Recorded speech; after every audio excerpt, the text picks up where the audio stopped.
ሰላምና ጤናን ፍቅርን በረከትን ያድልኝ ክቡራትና ክቡራን ሣድስ ቤተሰቦቼ በድጋሚ ተገናኝተናል።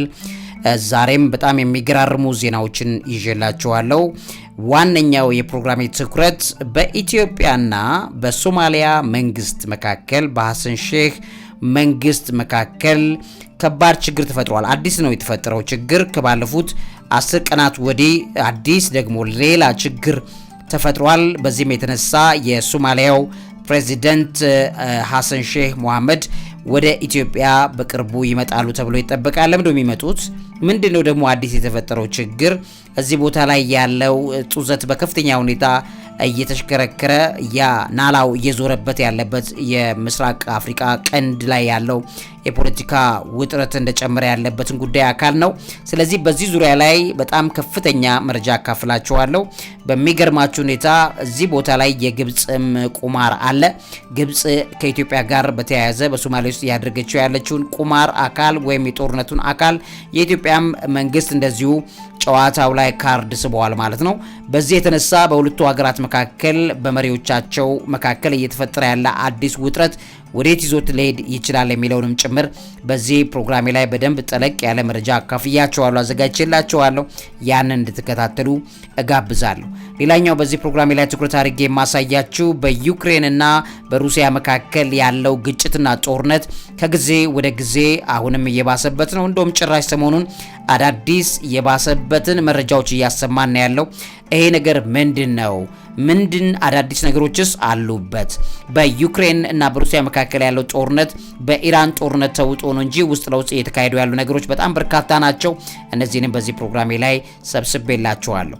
ለመግቢያ ግን በአሜሪካና እስራኤል በኢራን ጋር በሚያደርጉት በዚህ ግጭት ላይ አዳዲስ የማይጠበቁ ዜናዎችም እየተተለተሉ እየተሰሙ ይገኛሉ። እነሱን መጀመሪያ ጠቁሚያችሁ ፕሮግራሜን ልጀምር። አብይ ይልማ ነኝ። መልካም ጊዜ። አሁን በኢራንና በአሜሪካ መካከል ባለው በዚህ ጦርነት እንግዲህ 27ኛው ቀን ላይ ነው ዛሬ ማርች 26 2026 ዓ.ም እጅግ ከፍተኛ የሆነ የውጥረት ደረጃ ላይ ደርሷል። በጦርነቱ ከፍተኛ የኃይል አስተላለፍ ለውጦች እየታዩ ነው የሚገኙት። በመረጃ የመልሼ ልቃኛቸው።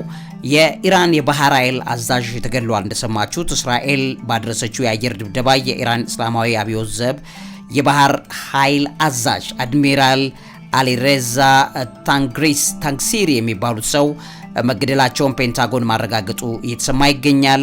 በቴህራን ላይ ከፍተኛ ፍንዳታዎች ዛሬ ማርች 26 ሰምተዋል። ምሽት በሰሜናዊ ቴህራን ቢያንስ 3 ከፍተኛ ፍንዳታዎች መደመጣቸውን የኤኤፍፒ ዘገባዎች በቦታው ተገኝተው መዘገባቸው ተነግሯል። የእስራኤል ጥቃት ተጠናክሮ ቀጥሏል። እስራኤል የኢራን ወታደራዊና የኒውክሌር አቅም ሙሉ ለሙሉ ለማውደም ጥቃቷን በማጠናከር ሰፊ የቦምብ ድብደባን አሁንም ማጠናከር ቀጥላለች። ኢራንም እንደዚሁ በጣም አደገኛ ምት በእስራኤል ላይ እያሳረፈች ትገኛለች። የሁቲዎችም ማስጠንቀቂያ ተሰምቷል። በጣም ከባድ ነገር ነው የሚሆነው። በነገራችን ላይ ሁቲዎቹ ወደዚህ ጦርነት ሲስተም ላይ የሚገቡ ከሆነ በየመኑ የሁቲ መሪ አብዱል አልሁቲ ከጦርነቱን የሚጠይቅ ከሆነ ከኢራን ጎን በመሰለፍ ከፍተኛ ወታደራዊ ምላሽ እንደሚሰጥ ማስታወቁ ተሰምቷል። ኢራን በባህረ ሰላጤው ሀገራት ላይ ሚሳኤልና ድሮን ጥቃት ማድረሷን ተከትሎ የሳዑዲ አረቢያ፣ ኩዌት፣ ባህሬን አየር መከላከያ ስርዓቶች ነቅተው እየተሳተፉ እንዳሉ እየተነገረ ይገኛል። ከዚህ ውጪ እንግዲህ ከሊባኖስ በሄዝቦላ የተኮሱ ሮኬቶች በሰሜናዊ እስራኤል አንድ ሰላማዊ ሰው መግደላቸው እየተነገረ ይገኛል። ፕሬዚዳንት ዶናልድ ትራምፕ ጦርነቱ ከታቀደበት ጊዜ ቀድሞ እየሄደ መሆኑን የኢራን ወታደራዊ አቅምም ወድሟል የሚለውን ነገር ዛሬም በትኩረት አድርገው እየተናገሩ ይገኛሉ የአሜሪካ ፖለቲከኞች። ሆኖም ግን ኢራን ይህንን በእጅጉ ነው እያጣጣለች እያለችው። ኢራን በቴህራን ላይ በተሰነዘረባት ጥቃት ምክንያት እንግዲህ እስራኤልና አጋሮቿ ላይ አደገኛ አጽፋዊ የሚሳኤል ጥቃት እያደረሰች ትገኛለች። የኢራን ሚሳኤል ፍርስራሽ በአቡዳቢ በመውደቁ 2 ሰዎች መሞታቸው የሀገሪቱ ባለስልጣናት ማረጋገጣቸውም እየተነገረ ይገኛል። የኢራንና የእስራኤል የአሜሪካን ችግር በተመለከተ የኢራን እምቢተኝነት በከፍተኛ ሁኔታ ዲፕሎማሲና ድርድሩን ማርሹን እየቀያየረ እንዳለ ማየት ተችሏል። ኢራን ከአሜሪካ የቀረበላትን 15 ነጥብ የተኩስ አቁም ስምምነት አንድ ወገንተኛ ነው በማለት ውድቅ ማድረጓ እየተነገረ ነው። ትራምፕ ኢራን እየለመነችን ነው የሚለው ንግግሩን ደጋግመዋል። ፕሬዚዳንት ትራምፕ እንግዲህ የኢራን መሪዎች ጦርነቱ እንዲቆም እየለመኑ ነው ሲል ተናግሯል። ይህም እንግዲህ የተለመደው ውሸቱን በዓለም ላይ የኢትዮጵያን ህዳሴ ግድብ አሜሪካ ናት ያሰራችው የሚለው አይነት የተደጋገመ ውሸት እንደሚለቅ ሰውየው ይታወቃል። ስለዚህ ይህንን ኢራን ያው በትክክል ነቅታበታለች። የፓኪስታን ሽምግልናን በተመለከተ ፓኪስታን በአሜሪካና በኢራን መካከል የሚደረገውን ቀጥተኛ ያልሆነ ድርድር ማመቻቸቷን አረጋግጣለች። ነገር ግን እንደተፈለገው እየሄደ አይደለም። የኢራን 5 ቅድመ ሁኔታዎች ቀርበዋል። በነገራችን ላይ ኢራን ጦርነቱን ለማቆም ወይም ለመደራደር 5 ዋና ዋና ቅድመ ሁኔታዎች ለዓለም አቀፍ ማህበረሰብ አስታውቃለች። ከነዚህም የሚቀርበው በጣም ከባድ ነው፣ ተቀባይነት የሌለው አይነት ድርድር ነጥብ ነው ይዛ እየመጣች ያለችው። ቻይና ሁለቱ ወገኖች ወደ ድርድር ጠረጴዛ እንዲመለሱ፣ የጦርነት ጥቃቶችን እንዲያቆሙ ጥሪ አቅርባለች። ኢራን ግን ጦርነቱን በማስረዘም ነው አሸናፊ የምትሆነው። ስለዚህ ይህንን ነገር በአጭሩ በሰላም ስምምነት ለመቋጨት ኢራን የማትፈልግ መሆኗ በግልጽ የሚታይባቸው ነጥቦች ሰፍተው እየሄዱ ነው ያሉት። የነዳጅ ዋጋ ንሯል። በጦርነቱ መባባስ የብሬት ነዳጅ ዋጋ በአንድ ጊዜ 5% በመጨመር ወደ $107 በጣም ከፍ ብሏል። የሆርሙዝ ስትሬት አሁንም በጣም አደገኛ የመዘጋት ችግር ላይ ነው ያለው። የኢራን ወታደሮች የሆርሙዝ ባህረ ሰላጤን ተቆጣጥረውታል። ያንን ተከትሎም እንግዲህ የንግድ መርከቦች እንቅስቃሴ መስተጓጉላቸው እየተነገረ ይገኛል። ኢራን እንደምትለው ይሄ የባህር በር ወይም ወሽመጡ ክፍት የሚሆነው ለወዳጅ ሀገሮች ነው፣ ዝግ የሚሆነው ደግሞ ለጠላት በሚል ከፋፍለዋለች። ኢራን የጉምሩክ ቀረጥን በተመለከተ በሆርሙዝ ስትሬት የሚያልፉ መርከቦች ላይ የንግድ ቀረጥ መጣል መጀመሯን መገናኛ ብዙሃኖች እየዘገቡ ይገኛሉ። የፖላንድ የነዳጅ ዋጋ ገደብን እንዲሁ አዲስ ነገር አሳይቷል። የፖላንድ ጠቅላይ ሚኒስትር የነዳጅ ዋጋ ጭማሪን ለመቋቋም የነዳጅ ቀረጥን መቀነስና ዋጋ መገደብ መጀመራቸውን እያስታወቁ ይገኛሉ። ሌሎችም ከዚህ ጋር የተያያዙ የአውሮፓ ህብረት ክስ፣ ለምሳሌ የአውሮፓ ህብረት ከፍተኛ ዲፕሎማት ሩሲያ ለአሜሪካውያን ግድያ ኢራንን በኢንቴሊጀንስ እየረዳች ነው ሲሉ መክሰሳቸው የተሰማ ይገኛል። የኔቶ አቋምም እዚህ ቦታ ላይ ተንጸባርቋል። የጀርመን መከላከያ ሚኒስተር የኢራን ጦርነት የዓለም ኢኮኖሚ ውድመት መሆኑን ገልጸው ጀርመን ጦርነቱ ውስጥ እንደማትገባም በማሳወቅ መነገራቸው ዛሬ ከተሰሙ ጠንካራ መረጃዎች መካከል በዋነኝነት ይገኛሉ። ወደ ሌሎች ጉዳዮች ልለፍ። እንግዲህ ወደ ዋነኛው ጉዳይ በሶማሌና በኢትዮጵያ መንግስት መካከል አዲስ መካረር ወይም አዲስ ችግር ተፈጥሯል። ምንድነው ያ የሚለውን መጥቻ ያሳያቸዋለሁ። ከዛ ቀደም ብዬ ግን በሩሲያና በዩክሬን መካከል ባለው ጦርነት ዙሪያ ላይ አዳዲስ እየተሰሙ ያሉ ነገሮች አሉ። እዛ ላይ ደግሞ መጠነኛ ቆይታ አላድርግላችሁ። እንግዲህ ክቡራትና ክቡራን የሣድስ ቤተሰቦቼ እንደምታውቁት በአሜሪካ አደራዳሪነት ተካሄደ የነበረው የሩሲያና የዩክሬን የሰላም ንግግር በመካከለኛው ምስራቅ ማለትም በአሜሪካና በኢራን መካከል በተቀሰቀሰው ግጭት ምክንያት መቋረጡ በግልጽ ታይቷል እና የሩሲያ ልዑክ ዋሽንግተን ሰሞኑን ዛሬና ትናንት በእነዚህ ቀናቶች ውስጥ ዋሽንግተን መግባታቸው የተነገረ ይገኛል። ከዓመታት በኋላ ለመጀመሪያ ጊዜ የሩሲያ ባለስልጣናት ልዑክ ከአሜሪካ አቻቸው ጋር ለመነጋገር ዋሽንግተን እንደገቡ እየተነገረ ይገኛል። የግዛት ጥያቄን በተመለከተ ሩሲያ ዶንባስን ጨምሮ የተቆጣጠራቸውን ግዛቶች ሙሉ በሙሉ እንድትረከብ በሚጠይቀው ጥያቄዋ ላይ መጽናቷን ክሬምሊን አሁንም እያሳወቀ ይገኛል። የዩክሬን አቋም አለ። ፕሬዚዳንት ዜሌንስኪ ዩክሬን ግዛቶቿን አሳልፋ እንድትሰጥ የሚቀርብባትን ግፊት በፍጹም አልቀበልም በሚል በድጋሚ ማረጋገጧ የተነገረ ይገኛል። በዚህም የተነሳ ጦርነቱ አሁንም ተካሮ ቀጥሏል። የአውሮፓ ህብረት እንግዲህ አሜሪካንን ነው የሚወቅሰው። ዩክሬን ለእሷ የማይመችን ስምምነት እንድትፈርም አሜሪካ ዩክሬን ላይ ጫና እንዳታደርግባት የአውሮፓ ህብረት አሁንም ደግሞ ማሳሰቡ እየተነገረ ይገኛል። የጦር ሜዳ ውሎችና ወታደራዊ እንቅስቃሴዎች አሁንም ከባድ ሆነው ቀጥለዋል። በሁለቱ አገራት መካከል የዩክሬን ጦር በዛፖሬዥያ ክልሎች 9 ሰፈራዎችን ወይም ሰፈሮችንና 440 ስኩዌር ኪሎ ሜትር ቦታን አስለቅቄ ያለው በሚል እየተናገረ ይገኛል። ይህንን በተመለከተ ሩሲያ አትቀበለውም። የሩሲያ የጸደይ ወቅት ላይ ነው ያለ ጥቃት አለ። እንግዲህ ሩሲያ በምስራቅና በደቡብ ዩክሬን አዲስ የጸደይ ወራት መጠነ ሰፊ ጥቃት መጀመሯ እየተዘገበ ይገኛል። የድሮን ጥቃቶች አሉ። ሩሲያ ባለፉት ቀናት ከ1000 በላይ ድሮኖችን በመጠቀም በዩክሬን ከተሞች ላይ ጥቃት ፈጽማለች። ብዙ ድብደባ ፈጽማለች። ባለፉት ቀናቶች ውስጥ ዩክሬን በሩሲያ ድንበር ክልሎች ላይ በመቶዎች የሚቆጠሩ ድሮኖች እንደተኮሰችም እየተነገረ ነው ያለው። የሩሲያ ኪሳራ እየተመዘገበ ነው። እንግዲህ ጦርነቱ ከተጀመረ ወዲህ ሩሲያ 1.3 ሚሊዮን የሚጠጉ ወታደሮቿን አስጨርሳለች ወይም ቁስለኞች ሆነውባታል የሚል የጉዛ ዙሪያ ላይ የሚገልጽ የዩክሬን የደህንነት መረጃ ወጥቷል። ያንን የሩሲያ አትቀበለውም። የምዕራባውያን ሚዲያ ግን እያራገቡት ይገኛሉ። የኔቶ አባል ሀገራትን ለመከላከል የሚያወጡት በጀት ከፍተኛ ደረጃ ላይ መድረሱም እየተነገረ ይገኛል። ኢንስቲትዩት ፎር ስተዲ ኦፍ ዋር የተባለው ተቋም ባወጣው ዘገባ ላይ ያንን ማየት ይቻላል። ሰብአዊና ኢኮኖሚያዊ ጉዳዮችን በተመለከተም አሁንም በዩክሬንና በሩሲያ መካከል ያለው ግጭት ብዙ ችግር ይዞ መጥቷል። የሩሲያ ጥቃት በካርኪቭና በዲኒፕሮ የኃይልና የወደብ መሰረተ ልማቶች ላይ ከፍተኛ ጉዳት ማድረሱ እየተዘገበ ይገኛል። በተባበሩት መንግስታት መረጃ መሰረት ባለፉት 2 ወራት ብቻ በድሮን ጥቃቶች ከ100 በላይ ሲቪሎችም መገደላቸው የተነገረ ይገኛል። የነዳጅ ማዕቀብ ላልቷል። አሜሪካ በዓለም አቀፍ የነዳጅ ገበያ ላይ መረጋጋትን ለመፍጠር በሩሲያ ነዳጅ ላይ የጣለችው ማዕቀብ ለ30 ቀን ማቅለሏ ይታወቃል። በዚህም የተነሳ ሩሲያ መልሳ የነዳጅ ሀብቷን ለመሸጥ እሱም ብቻ አይደለም አንዳንድ በጣም አስፈላጊ የሚባሉ ኬሚካሎችን ሁሉ ወደ ውጭ ኤክስፖርት እንዳይደረግ ብላ ሩሲያ ከልክላለች። ለምን ሲባል ዓለም አቀፍ ገበያ ላይ በከፍተኛ ሁኔታ ችግር የተፈጠረባቸው ንጥረ ነገሮች ሩሲያ ኤክስፖርት የምታደርጋቸውን አሁን ተቆጣጥራ ማርኬቷን በደንብ አድርጋ አጥንታ ለመስደድ የሚያስችላትን ዝግጅት ላይ ናት ያለችው ተብሏል። በዚህም እንግዲህ ሩሲያ ከፍተኛ የሆነ የነዳጅ ሀብት ሽያጯን ከፍተኛ ገንዘብ እያገኘችበት እንደሆነ እየተነገረ ይገኛል። እንግዲህ ከዚህ ውጪ ሩሲያ በተቆጣጠራቻቸው 4 የዩክሬን ግዛቶች መልሶ ግንባታ ላይ 11.8 ቢሊዮን ዶላር መመደቧ እየተገለጸ ይገኛል። እሱ ብቻ አይደለም እንግዲህ ሩሲያ በከፍተኛ ሁኔታ እዚህ አካባቢ ላይ የተቆጣጠረቻቸው ቦታዎች ላይ የባቡር ዝርጋታዎችን እየፈጸመች ነው ተብሎ እየተነገረ ይገኛል። ያ የባቡር ዝርጋታም የሚያገለግለው አሁን የተደላደለ የሩሲያ አካላት ናቸው የሚለውን ነገር ኦልሞስት ሩሲያ እርግጠኛ ሆና እያደረገች እንዳለች እየተነገረ ነው። በአካባቢ ላይ የንግድ ልውውጥ እንዲፋጠን ትፈልጋለች። ስለዚህ የሀገሪቱ ላይ በነገራችን ላይ ጦርነትም አለ፣ ንግድም አለ፣ ስራም አለ፣ ጦርነትም አለ። ይሄ የሆነ ነው ያለው። በተቆጣጠረቻቸው ቦታዎች ላይ ያንን የስራና የንግድ ስርዓትን ለመዘርጋት አዳዲስ ግንባታዎችን እየፈጸመች ነው። የእስረኞች ልውውጥን በተመለከተ በቅርብ እንደሰማችሁት ሩሲያ እና ዩክሬን እያንዳንዳቸው 500 የጦር እስረኞችን መለዋወጣቸው የተዘገበበት የቅርብ ጊዜ ዜና ነው።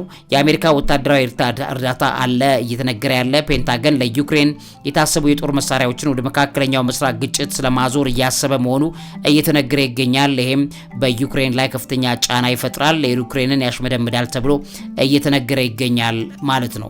ቤላሩስና ሰሜን ኮሪያንን በተመለከተ ከሩሲያ ጋር ተያይዞ የተነገረ ነገር አለ። የቤላሩስ መሪ ለመጀመሪያ ጊዜ በሰሜን ኮሪያ ጉብኝት በማድረግ የትብብር ስምምነት መፈረማቸው የተነገረ ይገኛል። ጦርነቱ እንግዲህ በጥቁር ባህር ውስጥ የሚገኙ ዶልፊኖች እንዲሁም የባህር ውስጥ ሕይወት ላይ ከፍተኛ ስጋት እየደቀነ መሆኑ እየተመለከተ ነው የሚሉ ዜናዎች በሩሲያና በዩክሬን መካከል እየተነገሩ ነው። እነዛን አፕዴት ላርጋችሁ ብዬ ነው። ወደ ዋነኛው መረጃ ይለፍ። በኢትዮጵያ መንግስትና በሶማሊያ መንግስት መካከል አዲስ የተፈጠረው ችግር ምንድን ነው? የሶማሊያው ፕሬዚደንት ሐሰን ሼክ መሐመድስ ወደ ኢትዮጵያ መምጣት ለምን አስፈለጋቸው? በዚህ ዙሪያ ላይም መጠነኛ ቆይታ ላርግላችሁ። መምህርና ጋዜጠኛ ዐቢይ ይልማ ነኝ።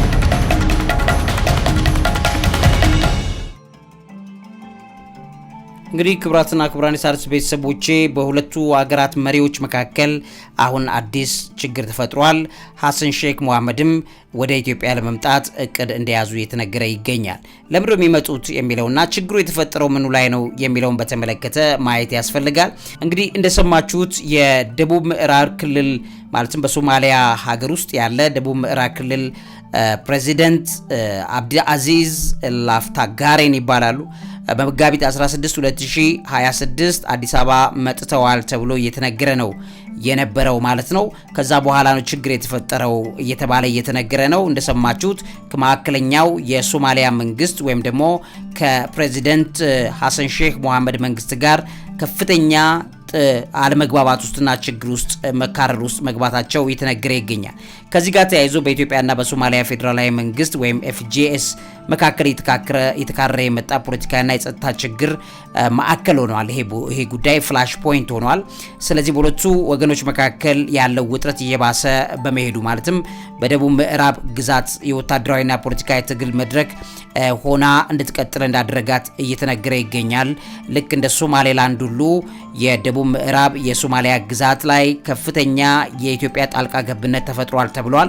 ይህም በተመለከተ ችግሮች ተመተዋል። እንግዲህ የደቡብ ምዕራብ ግዛት ውጥረትን በተመለከተ የደቡብ ምዕራብ ግዛት SWS የሚባለው ከመጋቢት 2026 አጋማሽ ጀምሮ ከሞቃዲሾ ፌዴራል መንግስት ጋር ያለውን ግንኙነትና ትብብር እንዳቋረጠ እየተነገረ ይገኛል። የደቡብ ምዕራብ ግዛት ፕሬዚደንት አብዱልአዚዝ ሐሰን ሞሐመድ ላፍታጋሬን ከፌዴራሉ መንግስት ጋር በየካቲትና መጋቢት 2026 ባጋጠማቸው የፖለቲካ አለመግባባት ምክንያት ወደ አዲስ አበባ ተጉዘው መጥተው ነበር እዚህ ተብሎ እየተነገረ ይገኛል። ከዛ በኋላ ነው ሀገሪቱን በቀኝ ከመካከለኛው መንግስት ጋር ግንኙነት የለኝም በሚል ልክ እንደ ሶማሌላንድ ይሄን ያደረገው። ይሄንን የሚመራውት የኢትዮጵያ ፖለቲከኞች ናቸው እየተባለ ነው እየተነገረ ያለው።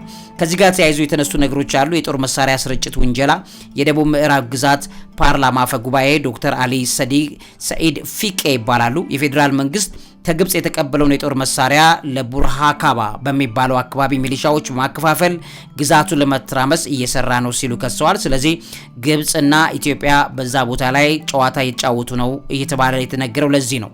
የግብጽ ሚና እዚህ ውስጥ እንግዲህ ሶማሊያ ከግብጽ ጦር መሳሪያና ድጋፍ ማግኘቷ በኢትዮጵያና በሶማሊያ መካከል ያለውን ውጥረት አባብሶታል።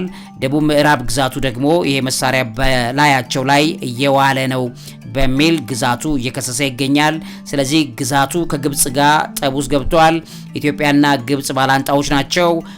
በሶማሊያ ውስጥ ግብጽ የሶማሊያን መንግስት፣ የኢትዮጵያ መንግስት ደግሞ የዚህን የደቡብ ምዕራብ ግዛትን እየደገፈ ነው በሚል ነው ነገርየው እየተጋጋመ ያለው። ስለዚህ የኢትዮጵያ ወታደሮችም በዛ ተገኝተዋል ተብሏል። ኢትዮጵያ በተለይም በደቡብ ምዕራብ ግዛት በባይዶዋ አካባቢ ከፍተኛ የጦር ሰራዊት አላት። እንደሚታወቀው ከዚህ ቀደም ለሰላም ጉዳይ የገቡ በደቡብ ምዕራብ ግዛት መሪዎች የኢትዮጵያ ሰራዊት ከቀጠናው እንዲወጣ የሚደረገውን ጥረትም የሚቃወሙ ድምጾች እየተሰሙ ነው ያሉት ማለት ነው።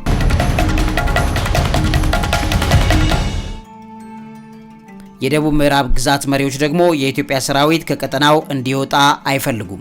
ምክንያቱም የኢትዮጵያ ሰራዊት ከቀጠናው ከወጣ የግብጽ ሰራዊት በዛ ቦታ ላይ አደገኛ የሆነ ተጽዕኖ ይፈጥርባቸዋል።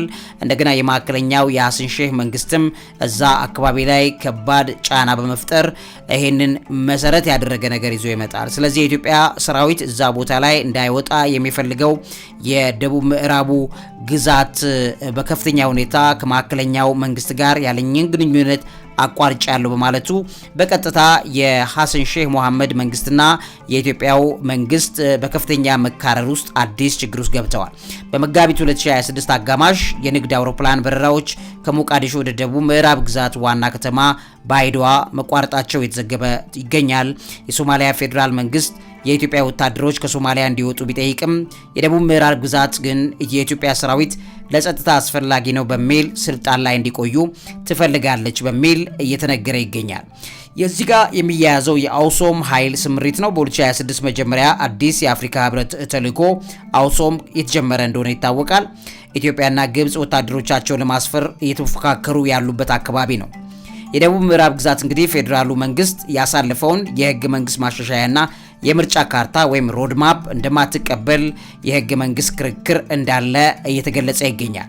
የሚሊሻዎች ስጋትም አለ። የፌዴራል መንግስት ሰራዊቱ ለሀገር መከላከያ የሰለጠኑ ኃይሎችን በመጠቀም በደቡብ ምዕራብ ግዛት ቀጠናዊ ግጭቶችን እያቀጣጠለ ነው የሚል ከፍተኛ ስጋት በግዛቱ መሪዎች ላይ እንደቀረበ እየተነገረ ይገኛል። የአልሻባብ ሁኔታም አለ። ውጥረቱ እየተካረረ በመሄዱ ምክንያት በአልሻባብ ላይ የሚደረገው የተቀናጀ ዘመቻ መዘናጋት እንዳያገጥመው ወይም አልሻባብ እንዳያንሰራራ እየተመለከተ እንደሚገኝ እየተነገረ ነው ያለው። የተቃዋሚዎች ድጋፍ አለ። እንደ ፑንትላንድ እንደ ጁባላንድ ያሉ የሌሎች የሶማሊያ ክልሎችም የደቡብ ምዕራብ ግዛትን አቋም በመደገፍ ከሞቃዲሾ መንግስት እየተነጠሉ ይገኛሉ ማለት ነው። እነዚህን ሀገራትም ኢትዮጵያ ትደግፋለች እየተባለ እየተነገረ ነው ያለው። የውጭ ሀገር የጦር መሳሪያ ጣልቃ ገብነት አለ። ደቡብ ምዕራብ ግዛት ግብጽ ለሶማሊያ የላከችው የጦር መሳሪያ በአካባቢው የጎሳ ታጣቂዎች እጅ እየገባ መሆኑን ነው እየገለጸች ያለችው። ስጋቷን ገልጻለች ማለት ነው። የኢትዮጵያ አቋም እዚህ ላይ ምንድን ነው የሚለው መሰማት አለበት። ኢትዮጵያ የሶማሊያ ደቡብ ምዕራብ ግዛት በሰላም እንድትቀጥልና በአካባቢ የተረጋጋ ጸጥታ እንዲኖር ፍላጎት እንዳላት፣ በተለይም የድንበር አካባቢዎች ላይ የኢትዮጵያ ጦር በከፍተኛ ሁኔታ እገዛ የሚያደርግበት ነው በሚል እየተነገረ ነው ያለው። የቱርክ የቱርክ ሽምግልናም አለ። በኢትዮጵያና በሶማሊያ መካከል ያለው ውጥረት በቱርክ ሽምግልና እንዲፈታ ጥረት ቢደረግም በደቡብ ምዕራብ ግዛት ያለው መሬት ላይ ያለው ውጥረት ግን ነገርየውን በአዲስ መልክ እያጦዘው ይገኛል። የፕሬዝዳንቱ መገለል እዚህ ቦታ በግልጽ ታይቷል። የደቡብ ምዕራብ ግዛት ፕሬዝዳንት አብዱልአዚዝ ናፍታጋሬን ከፌዴራል መንግስት ጋር ያላቸውን የፖለቲካ እምነት ሙሉ ለሙሉ ማለቁን ገልጸውታል። በዛም ከክልሉ ራሱን ችሎ ወጥተዋል። ከፌዴራል መንግስት ጋር ምንም ግንኙነት የለንም ብለዋል። የምርጫ ውዝግብን በተመለከተ የደቡብ ምዕራብ ግዛት የራሱን የክልል ምርጫ በተናጥል ለማካሄድ ማቀዱን ይፋ አድርጓል። ይሄ ደግሞ ከፌዴራሉ የምርጫ እቅድ ጋር ይጋጫል። የባራዌ የሚባል ጉዳይም አለ። የፌዴራል መንግስት በባራዌ በሚባል አካባቢ የራሱን ሰራዊት በማሰማራት የደቡብ ምዕራብ ግዛት መሪዎችን ለማስገደድ እንደሚሞክር እየተገለጸ ይገኛል። ይሄ ደግሞ ወደ ጦርነት ይዞ እንዳይገባ እየተሰጋ ነው።